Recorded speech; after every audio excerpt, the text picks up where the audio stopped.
என்ன பிரச்சனையாக இருக்கட்டும், என்ன போராட்டமாக இருக்கட்டும், நீங்களும் நானும் குயவனுடைய கையில் இருக்கிறோன்றதை என்னைக்கும் மறந்துடவே செய்யாது. என்னைக்கும் மறக்காதீங்க.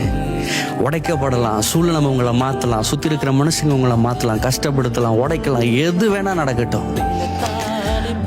உங்கள் வியாபாரம் மாறட்டும், உங்கள் ஐஸ்வர்ய நிலைமை மாறட்டும், என்ன சூழ்நிலையில் இருந்தாலும் ஒன்றே ஒன்று தான், நான் இன்னும் அவருடைய கரத்தில் தான் இருக்கிறேன்.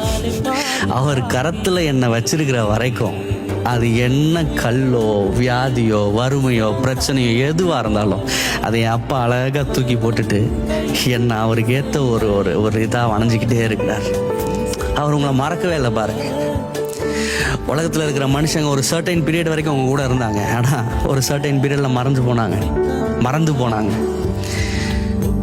ஆனால் அவர் என்னைக்கு அவர் கையில் எடுத்தாரோ அன்னையிலேருந்து இது வரைக்கும் உலகம் பார்த்து வேஸ்ட்டுன்னு சொல்லிச்சு, உலகம் இது தேராதுன்னு சொல்லிச்சு, உலகம் இந்த இந்த இந்த வியாதியை வச்சுக்கிட்டு இது எப்படி வாழுதுன்னு பார்த்துடலான்னு சொல்லிச்சு, இந்த பிஸ்னஸில் ஃபெயிலியர் இதுக்கப்புறம் எப்படி வாழ்ந்துருதுன்னு பார்க்கலான்னு சொல்லிச்சு.